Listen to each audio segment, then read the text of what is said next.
എന്നോട് ദിനേശ് എന്ന് പറഞ്ഞ ആള് കഴിഞ്ഞ തവണ ദീനില്ലാഹിയെ കുറിച്ച് ചോദിച്ചു. അപ്പോൾ ഞാനതൊന്ന് ജസ്റ്റ് ഷെയർ ചെയ്യാം. എന്തായാലും ഇപ്പോൾ ഞാനത് മറന്നുപോയത് കൊണ്ട് എൻ്റെ കാര്യം അറിയാലോ, ഇങ്ങനെ കുറേ കാര്യങ്ങൾ മറന്നുപോകും. ഇത് ഒരു വീഡിയോ ഉണ്ട്, നിങ്ങൾക്ക് കൃത്യമായിട്ട് മനസ്സിലാക്കണേ അതിൽ പോയി നോക്കിയാൽ മതി. ഇനി ഇതിപ്പോൾ പറയാൻ എൻ്റെ ആവശ്യമില്ല. എന്തായാലും ദീനില്ലാഹിയെ കുറിച്ചൊരു ജസ്റ്റ് ഒരു ചുരുക്കം പറയാം. അക്ബർ എന്ന് പറഞ്ഞ 1500-കളിലൊക്കെയുള്ള ഈ മുഗൾ രാജവംശത്തിൽപ്പെട്ട രാജാവിൻ്റെ പുള്ളിയുടെ ഒരു പേഴ്സണൽ വ്യക്തിപരമായി പുള്ളി ഉണ്ടാക്കിയ ഒരു മത പോലെയുള്ള ഒരു കൾട്ട് ഗ്രൂപ്പാണ് അത്. ഇസ്ലാമിൻ്റെ ഭാഗമല്ല, ഇസ്ലാമിൽ നിന്നും മറ്റ് മതങ്ങളിൽ നിന്നും കടർത്ത പല ആശയങ്ങളുള്ള ഒരു സിൻക്രറ്റിക് മതം എന്ന് വേണമെങ്കിൽ പറയാവുന്ന ഒരു സാധനമായിരുന്നു. ഇതിനകത്ത് പല കാര്യങ്ങളുടെ അന്നുണ്ടായിരുന്ന പല എലമെൻസ് ഉണ്ട്.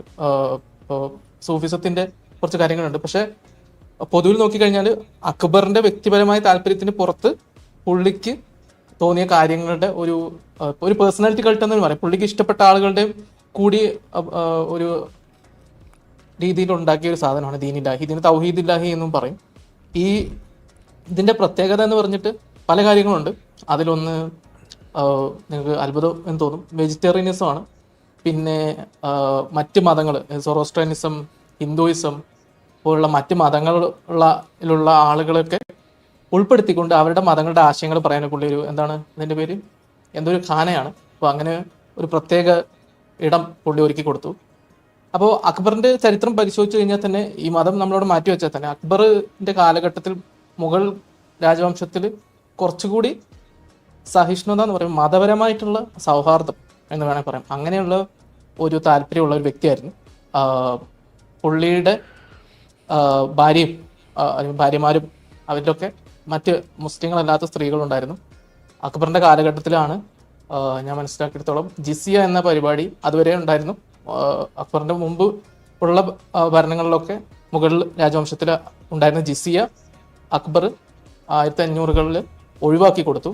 അപ്പോൾ പുള്ളിയുടെ വ്യക്തിപരമായിട്ടുള്ള ലോകവീക്ഷണത്തിൽ അന്നുണ്ടായിരുന്ന മറ്റ് മതങ്ങളുമായിട്ട് സമന്വയിച്ച് പോകണം എന്നൊരു താല്പര്യം ഉണ്ടായിരുന്നു എന്ന് മനസ്സിലാവുന്നു. എന്നാലും കുറേ മത ആശയങ്ങൾ ഇതിനകത്തുണ്ട്. ഇപ്പോൾ കള്ള് കുടിക്കാൻ പാടില്ല. മുഗൾ രാജവംശത്തിലും പല മുസ്ലിം രാജാക്കന്മാരും ഏറ്റവും കുറഞ്ഞ രീതിയിൽ കള്ള് കുടിച്ചിരുന്ന ആളാണ് അക്ബർ എന്നാണ് പറയുന്നത്. അപ്പോൾ അതേപോലെ വെജിറ്റേറിയനിസം, ഞാൻ നേരത്തെ പറഞ്ഞ പോലെ ദൈവത്തിലേക്ക് ഈ സൂഫിസത്തിലൊക്കെ ഈ മിസ്റ്റിസിസം എന്ന് പറയുന്നത്, അതായത് മനുഷ്യനായിരിക്കെ തന്നെ ദൈവത്തെ കണ്ടെത്താനുള്ള ഇപ്പോൾ തപസ്സൊക്കെ ചെയ്യുന്ന മോഡൽ, അങ്ങനത്തെ കുറേ പരിപാടികളൊക്കെ കേൾക്കുന്നുണ്ടായിരുന്നു. എന്തായാലും നിങ്ങൾ ഈ വീഡിയോ പോയി കാണുക. ദിനേശ് എന്ന് പറഞ്ഞ വ്യക്തി കഴിഞ്ഞ തവണ ചോദിച്ചുകൊണ്ട് ഞാൻ ഇവിടെ പറഞ്ഞതേ ഉള്ളൂ. ഞാൻ ആദ്യമേ പറയേണ്ടതായിരുന്നു. അപ്പോൾ അതിന് ഞാൻ വീണ്ടും ക്ഷമ വയ്ക്കും. ഓക്കെ അപ്പോൾ താങ്ക് യു. ദീനിലാഹി അല്ലേ? യെസ് സൽമാൻ. ദീനിലാഹി കഴിഞ്ഞ പ്രാവശ്യം പറയണ വിചാരിച്ചതാ. പിന്നെ ഇപ്പം ഈ പോക്കിരി പറഞ്ഞ കാര്യങ്ങളൊക്കെ തന്നെ ദീനിലാഹി അക്ബർ കൊണ്ടുവന്ന സംഭവമാണ്. അക്ബർ മരിച്ചപ്പോൾ തന്നെ അത് ഇല്ലാണ്ടായി. പിന്നെ അക്ബറിന് ശേഷം ജഹാംഗീർ വന്നു. ഷാജഹാനാണ് വന്നത്. ജഹാംഗീർ വന്നു. ജഹാംഗീറിന് ശേഷം ഷാജഹാൻ വന്നു. ഷാജഹാന് ശേഷമാണ് ഔറംഗസേബ് വന്നത്. ഔറംഗസേബാണ് നമ്മുടെ പ്രധാനപ്പെട്ട ആള്. ഏറ്റവും കൂടുതൽ 40 വർഷം ഭരണം ഏർപ്പെടുത്തി. പിന്നെ ഏറ്റവും കൂടുതൽ ഹിന്ദുസിനെ കൊന്നുതള്ളിയതും ബാക്കിയുള്ള കാഫിറുകളെ കൊന്നുതള്ളിയതും ഏറ്റവും കൂടുതൽ അമ്പലങ്ങൾ പൊളിച്ചതും ഔറംഗസേബാണ്. ദി റെയിൻ ഓഫ് ടെറർ എന്നുള്ള രീതിയിൽ ഇവിടെ കമ്മ്യൂണിസ്റ്റുകാർ ഉള്ളതുകൊണ്ട് മാത്രം വിളിക്കാത്ത ഒരു കാലഘട്ടം. അപ്പോൾ അക്ബറിന്റെ കാലഘട്ടത്തിലാണ് ഈ അക്ബർ മരിച്ചതോടുകൂടി ദീനില്ലാഹി ഇല്ലാണ്ടായി. പിന്നെ ഈ അക്ബർ ഹിന്ദു പ്രിൻസസ് ആയിട്ടുള്ള ഒരു ഹിന്ദു രാജ്ഞിമാരുണ്ടായിരുന്നു. അക്ബർ കല്യാണം കഴിച്ച കുറച്ച് രാജ്ഞിമാർ ഹിന്ദു പ്രിൻസസ്സുകളായിരുന്നു. അപ്പൊ അങ്ങനത്തെ രീതിയിലൊരു ഓപ്പർച്യൂണിസം ആയിരുന്നു എന്നുള്ള രീതിയിലും കാക്കാമാരത് പറയുന്നുണ്ട്. കാക്കാമാരെ സംബന്ധിച്ചിടത്തോളം അവർക്ക് ഉത്തമ എക്സാമ്പിൾ ഔറംഗസേബാണ്. അത് നമ്മളോടൊക്കെ ജമാഅത്ത് ഇസ്ലാമിക്കാരും ഒക്കെ പറയുന്നത്. അതെ, അക്ബർ കാഫിറാണ് അവർക്ക്. പിന്നെ ഈ ബാബർ ആയിരുന്നു തുടക്കം. മംഗളോയിഡ്സിന്റെ മുഗൾസിന്റെ ഒരു തുടക്കം ബാബർ ആയിരുന്നു.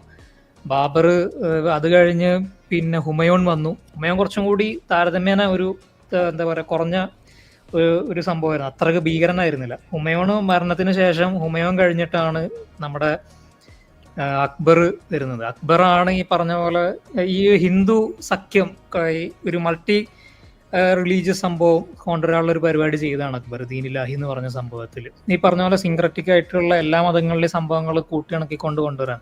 അക്ബർ മരിച്ചതോടുകൂടി ഈ പറഞ്ഞ പോലെ അക്ബർ ഉണ്ടായിരുന്ന സമയത്ത് കുറെ ഹിന്ദു ആചാര്യന്മാരൊക്കെ ഉണ്ടായിരുന്നു കൊട്ടാരത്തിൽ. അക്ബർ മരിച്ചതോടുകൂടി അത് ഇല്ലാണ്ടായി. പിന്നെ ജഹാംഗീർ വന്നു. ജഹാംഗീർ ഒരു ചെറിയ തോതിൽ കുറച്ചും കൂടി റിലീജിയസ് സംഭവമായിരുന്നു. ഔറംഗസേബോടുകൂടി ഔറംഗസേബ് ഷാജഹാൻ പിന്നെ ഒരു പ്രാന്തനായിരുന്നു. അത് കഴിഞ്ഞിട്ട് പുള്ളിക്കാരൻ എന്തൊക്കെയോ കാട്ടിക്കൂട്ടായിരുന്നു. പുള്ളിക്കാരനെ ഈ ഷാജഹാനെ ഒരു പിന്നെ കമ്മ്യൂണിസ്റ്റുകാരെ കൂടി കോൺഗ്രസ്സുകാരെ കൂടി സ്വന്തം എന്താ പറയാ പ്രണയത്തിന്റെ ചിഹ്നമാക്കി കൊണ്ടു നടന്നിട്ടുണ്ടായിരുന്നു. അപ്പൊ പുള്ളിക്കാരന്റെ ചരിത്രം എന്താന്ന് വെച്ച് കഴിഞ്ഞാല് ഈ താജ്മഹൽ ഉണ്ടാക്കിയത് കൊണ്ടാണ് പ്രണയത്തിന്റെ ചിഹ്നമാക്കി കൊണ്ടു നടക്കുന്നത്. ഇപ്പൊ മുംതാസ് മഹലിനാണല്ലോ ഉണ്ടാക്കിയത്. പക്ഷേ പുള്ളിക്കാരൻ വേറെയും ഭാര്യമാരുണ്ടായിരുന്നു. അതേമാതിരി ഈ താജ്മഹൽ ഉണ്ടാക്കിയ ആൾക്കാരെയൊക്കെ കൈവെട്ടി കളഞ്ഞിട്ടുണ്ട്.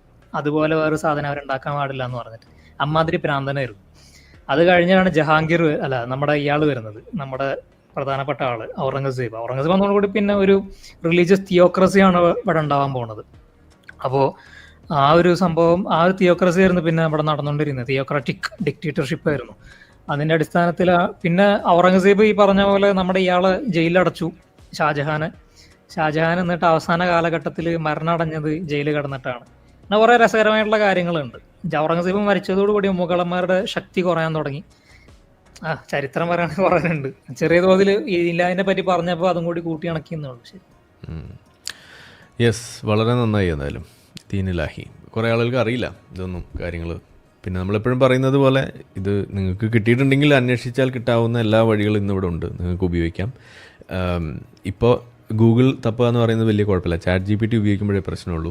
ഗൂഗിൾ നിങ്ങൾക്ക് ധൈര്യമായിട്ട് തപ്പാം.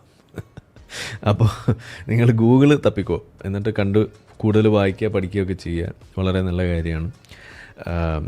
മറ്റെന്തെങ്കിലും ഒരു ടൂൾ വരുമ്പോൾ ചാറ്റ് GPT ഓക്കെ ആവും. അതുവരെ ഒന്ന് വെയിറ്റ് ചെയ്യാം.